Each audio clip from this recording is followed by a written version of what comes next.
Well, I do believe I found a new and unique way to dry out my shirt. Just put it on the suction side of the fan and it holds itself, and I'll be dry by the time I get back from lunch. And no, I'm not going to turn the camera around on myself. I don't want any of you ladies to get hot and bothered.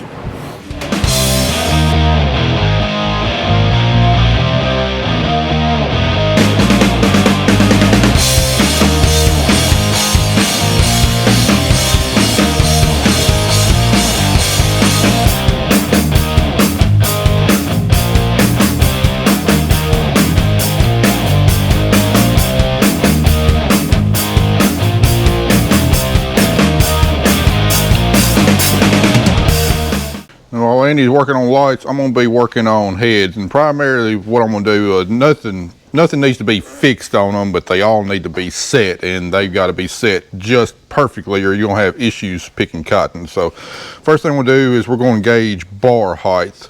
All of these spindles on these bars have to be, according to the book, within 1/8 of an inch in height of each other, and that's because your doffers back here, these bars and spindles rotate under that doffer, and the doffer is spinning opposite the way the bars are, and that's what actually knocks the cotton off the spindles here. So if you got say one bar that's lower than the rest of the bars, that doffer is not going to make contact with the spindle and knock the cotton off, and then you start getting cotton wrapped up on your spindles, and then as it builds up it starts eating your doffer away. So that's why it's critical that all these bars need to be within 8/1000 of an inch of each other. I try to set them even tighter, somewhere between 3 and 5/1000 of an inch in height difference, and to do that we're going to use our dial caliper here. It's going to measure right there at the base of the spindle to get a nice consistent measurement all the way around, and I'll go through and I'll rotate the whole drum, all 16 bars, measure the height on each of them, and then decide which bars are out of spec, and then I'll add a shim up under the very base of the bar to raise it up. And we got 3 different thicknesses of shims. Then after that, then we're going to set the height on the moisture pads. They won't just be making contact with the spindles here to keep them clean, and then we'll also be setting the height on the doffers, because like I said, we just barely want those doffers to drag the spindle just a little bit. Too much and they wear quickly, and you start rounding off the edges, and then not enough, then you get spindles wrapping up. So got 2 drums on each head. We got 6 heads, so 12 drums total. The front drums got 16 bars we got to gauge, and then the rear drums got 12 bars we got to gauge. So it'll be a pretty in-depth process here. All right, we got number 1 marked, got our gauge set. All right, number 1 is going to be +3.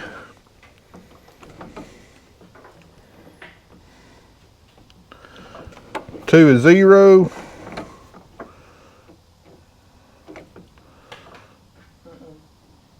+1, +2, +3, +5, +5, +5, +4, +4, 0, +1, +9, +3, +3, +4. All right, and what we have for number 1? +3. It's still showing +3, so we're caliper's still on. I think there's only one in there that was too high.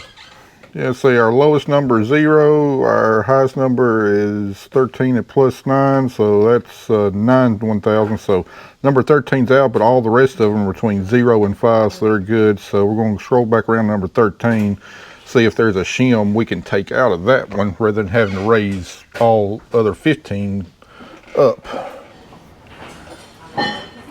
Yes, it does have a shim in there, so we'll take it out.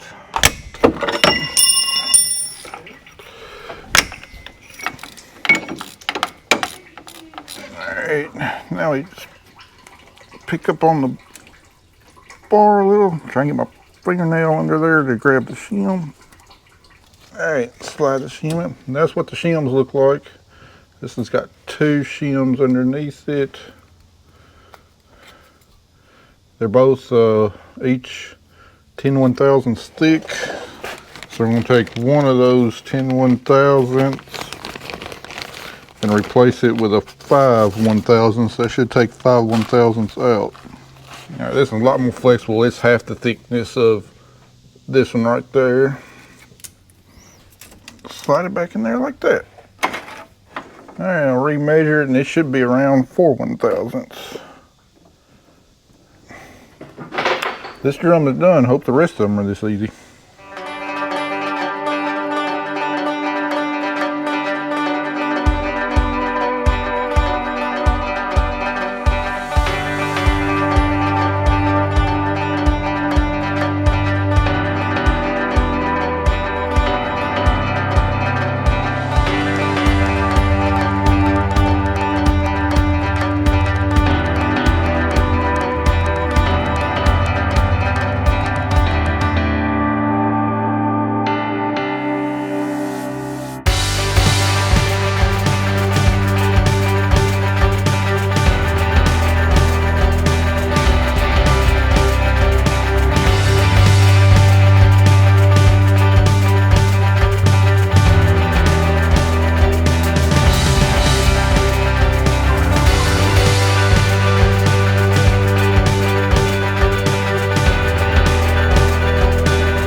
Well, a neighbor down there's either got a smoky barbecue going or he's burning trash.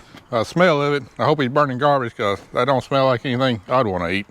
All right, Andy, how confident are you your electrical work's going to work on your lights? I'm 100% confident now that we had to redo just about all of them. Yeah, we had to consult the Mighty Bible to get the right wires and stuff because they was all kind of different on there. All right, let's see what it looks like. It's starting to get a little dark. About time of day we cut them on. Let's see if we can turn night into day. Whoa! Oh yeah. Are they bright? Yes, sir. They angled all right. I need my shades. I don't know. My vision hasn't come back yet. I don't know if they're the right angle or not. All right, turn the ones on the. Turn your work lights on the back.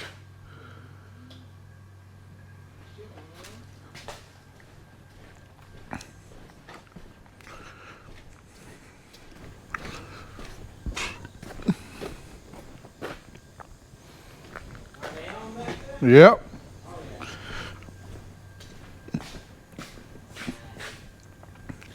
Andy, you done good.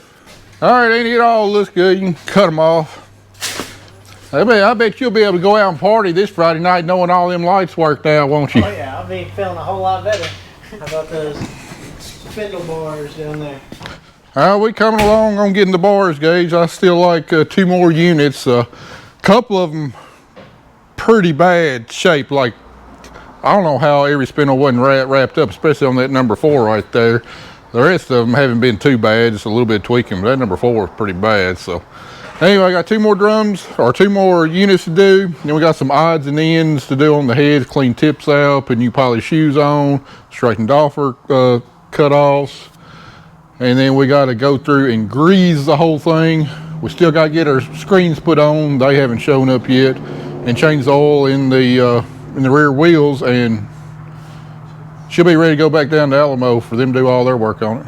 Well, enjoy your weekend. It looks good. We'll get dirty again Monday. I'll be here.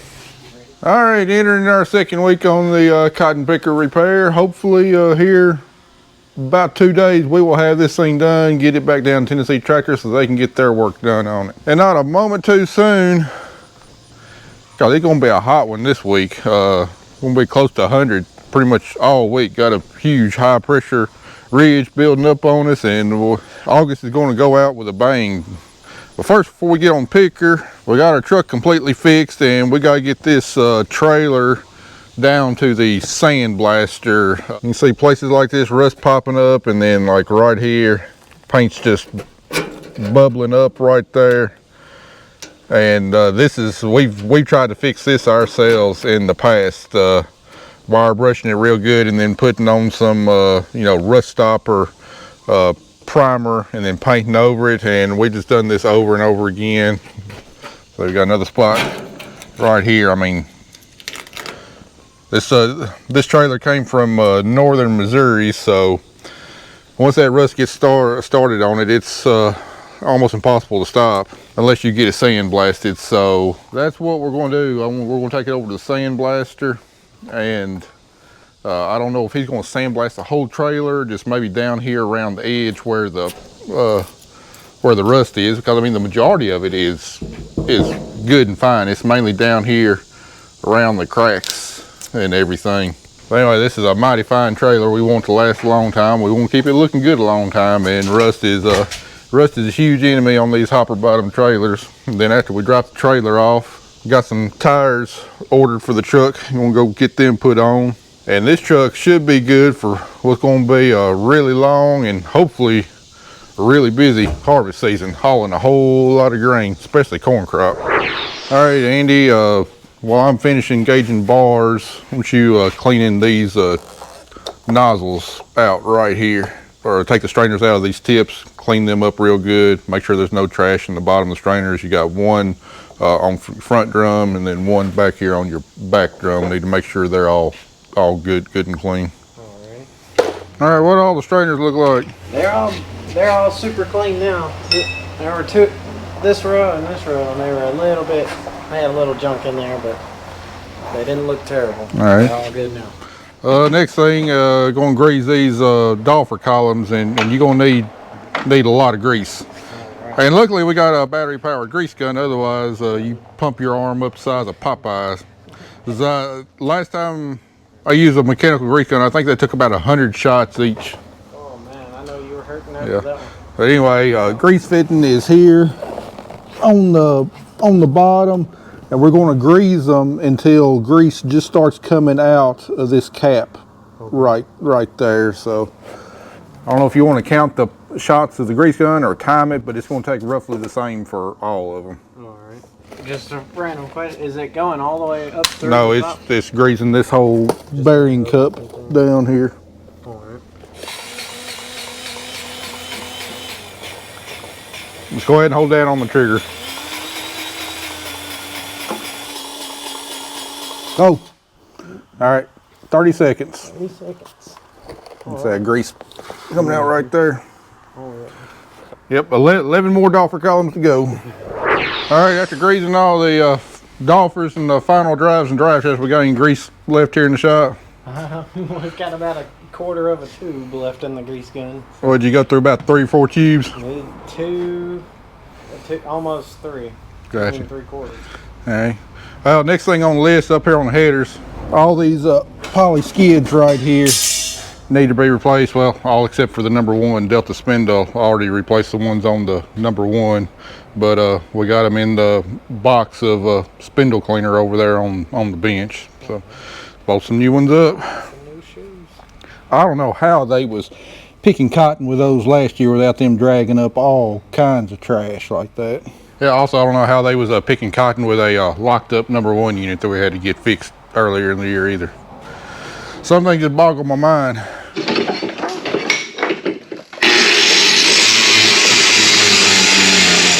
Man, you sure are making a lot of noise down there, and the smell of burnt plastic is fantastic. Right up to you.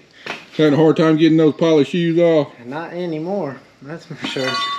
All those new ones are about to come on here. All right, we finally got the bar heights set correctly on all of the heads. Some of them was pretty bad out. This number 6 front in particular took me a while to get it right. Problem is, a lot of those shims that's up under there, because the guy didn't clean it out after harvest, so he started rusting, and I guess that rust just pushed up on a little bit, and really threw them out of whack. Although shims come in thicknesses of, I think, 10 1,000ths, 5 1,000ths, and 3 1,000ths, and so I mean you don't have very much leeway at all to throw them out of whack. But I think I finally got all them right. I got to replace, there's a missing spindle on number 3 and a broke spindle on number 3. Got to do that. But first I'm going to go through and adjust all the moisture columns to the right height. This one's actually adjusted pretty close. You want it just barely deflecting these fins just a little bit as they roll up under there. You don't want a whole lot of drag. And then to do that, I'm going to adjust the doffer columns right here. And like I said, you just want just a hair amount of drag on them. Too much drag, you wear your doffers out quickly, and the very sharp edge that you need to doff the cotton wears away real quickly. Plus, you put a lot of strain on your bushings inside these spindles and stuff, and wear them out a whole lot quicker. So, also want to check the door pressure here. We're going to take the tension off all the doors, and then put them to the tension that I like, because I don't really know where they're set. We got to release them all to figure out where they're set. I don't know if the guy was running them just right, too tight, or too loose. So once we get all that done, all of our everything on the headers should be adjusted for top performance. All right, looking at these moisture pads here, see they're not even touching the spindles. Need to bring them down a little bit. We got a bolt on the side that will unscrew.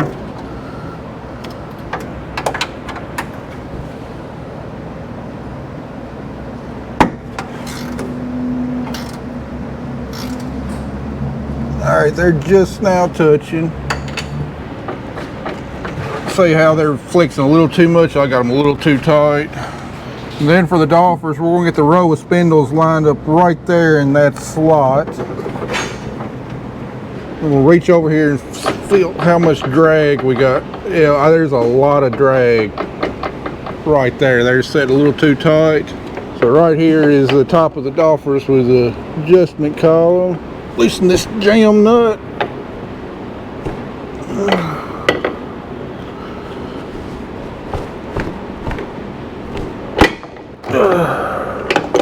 And then we'll slowly loosen this just a little till we don't feel hardly any drag. All right, there's no drag there. Just a hair drag right there. And tighten this back up. And that's what we'll do for the other 11 moisture columns and doffers. All right, you got all the pads done. They are all on there. All right, the doffer cutoffs, some of them are bent. I'm gonna get you to take them off and straighten them. Let me show you what we're talking about. All right, these right here are the doffer cutoffs, and there's also what got the sensors. And what tells me that there's a clog up is when this gets caked up with cotton and it pushes this flap around till this strip of metal right here grounds out with this prong. Okay. Right there. All right, you see how this is kind of bent right there. It's been plugged up pretty good or whatever. And they take this cut off. Got 2 bolts. Put it over there in the vise. Get that straight. And then you're going to have to adjust this pointer. You got one up here and one up here, and need to adjust them to where the gap is a lot thinner than that right there. Because see, it's got to choke up pretty good before it makes contact and throws a sensor. By that time you can burn your doffers up. So I want them just where they're not touching, but there's not, there's maybe a 1/4 of an inch of gap between this plate and the pointer right here. Adjust them top and bottom there. And they just adjust by turning this way? Just swivel them like that. Okay. Let me show y'all just how hot it is down here in the shop today. Andy's phone won't even charge because it is too hot to charge, and it's been sitting over here in the shade. It looks like Andy likes that military time too. It's easy to read. All right, I've been working on these moisture columns, and had a bunch of slop in the bottom of them, and they got these little plastic bushings. You can tell that one's had better days, so had to run get some more. We're going to place all the bushings in the front. The rear ones are still tight, so still working on that. Well, I do believe I found a new and unique way to dry out my shirt. Just put it on the suction side of the fan and it holds itself, and I'll be dry by the time I get back from lunch. And no, I'm not going to turn the camera around on myself. I don't want any of you ladies to get hot and bothered. All right, we got our headers all put back together and everything. It's doing final adjustments on the moisture pads. And I don't know if you can tell, but it's barely bending the fins of that moisture pad right there. So that's the right height. What we don't want to do is it raising the moisture column up and down and seeing that vibrate too much. So that one's adjusted about perfectly right there. Alright, I don't see any fins wiggling on that. I can actually see a little bit of gap in between the spindles, so I need to lower that moisture column down. So, alright, see how that whole moisture column is shaking right there. That means it's way too low. Need to adjust it up some. Alright, Andy, I think our headers are ready to go. We got everything put back. We done run them. I think this part's ready to pick some cotton. It's definitely starting to look more like a cotton picker now. Yeah. Now all we gotta do is just finish up the back, and we're just about done here. I guess next thing we're gonna do is these side shields. I've reamed a lot of the bolt holes out. I'm working my way around. There's still a few more that we need to ream out because they were off just a little bit. So I'm gonna get you to do that. And while I work on this muffler mount that got some cracks right there, as you can see. Definitely don't want that sucker falling off in a cotton field. Get that stuff fixed, and then we'll see if we can slap these brand new shields up here and get some decals. Then it'll sure enough look good with that John Deere down the side. Oh, yeah.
Look at those new side panels. That looks nice.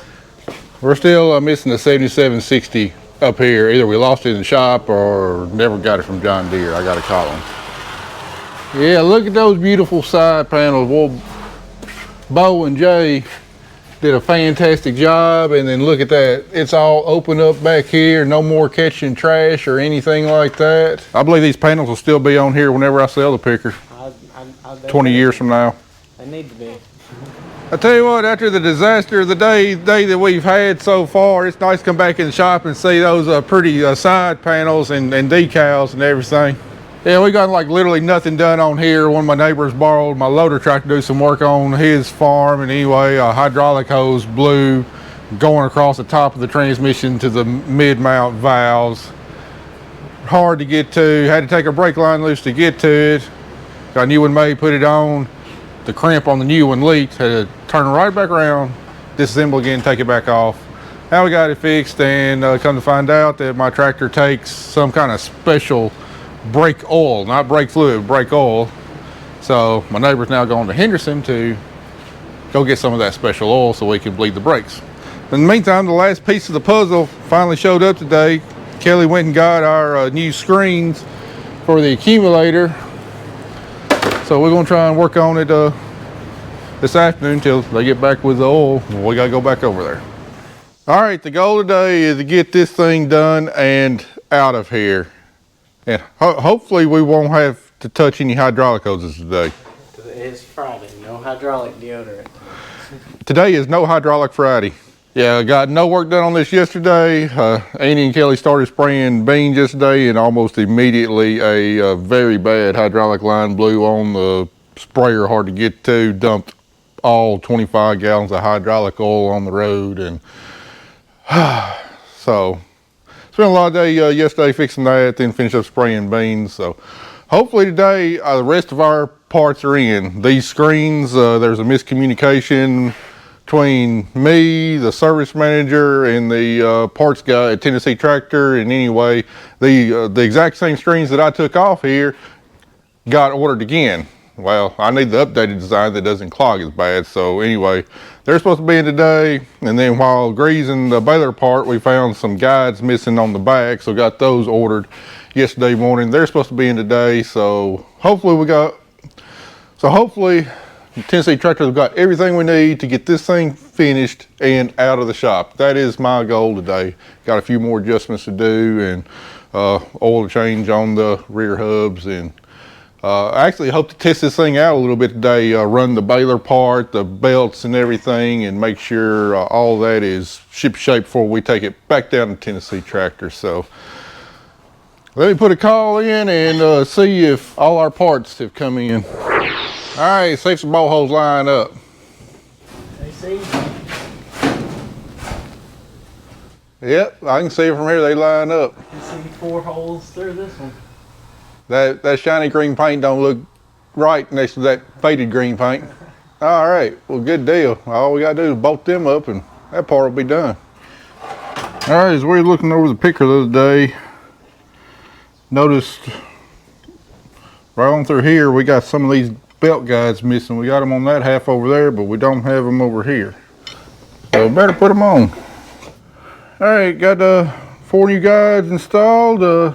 Ought to help keep those belts tracking properly. So look at here, Andy back there working on the screen, so I'm gonna go help him on that. All right, well, Andy's getting that screen on. We'll put the finishing touches on this side here.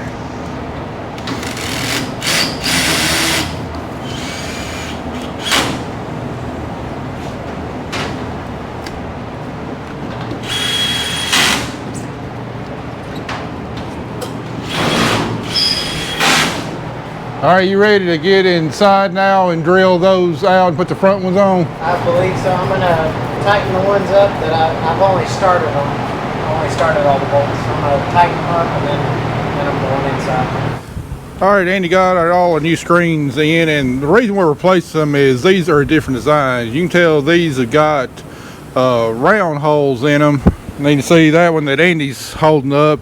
It's kind of got quadrilateral shapes in there. Anyway, it's got kind of sharp corners that the cotton lint catches on, whatever, and those things get clogged up with cotton lint, you know, quite quickly. I mean, for one thing, it makes them real tough to clean out whenever we're done harvesting. Whereas these, you know, just got a round hole, the lint doesn't clog in there and plug these things up as bad. And these also play a role because we got all this air coming in here, and you know, trash mixed in with the cotton, and these screens are like a vent right here to let some of that leaf debris kind of filter out. You know, might actually give us a little bit better grade of cotton, but if they're plugged up with lint and stuff, you know, all it does is just trap the trash in there and doesn't let it come out. So hopefully just make maintenance and cleaning up just a little bit easier.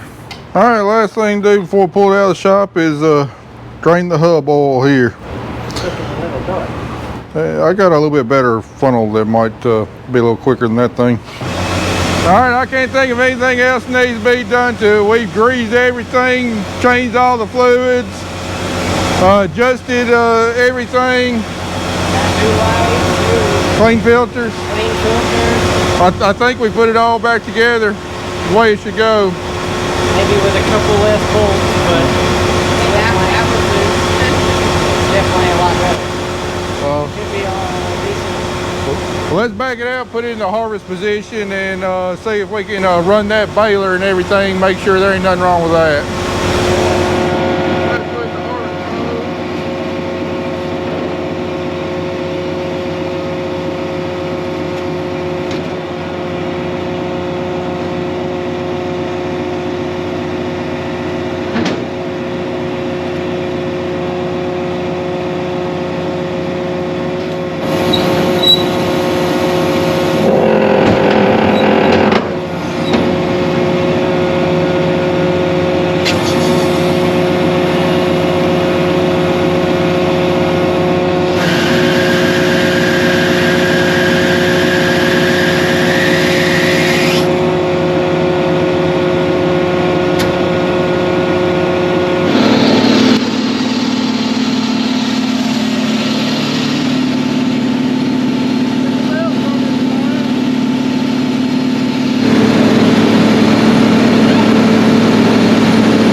Everything's turning back there. Wasn't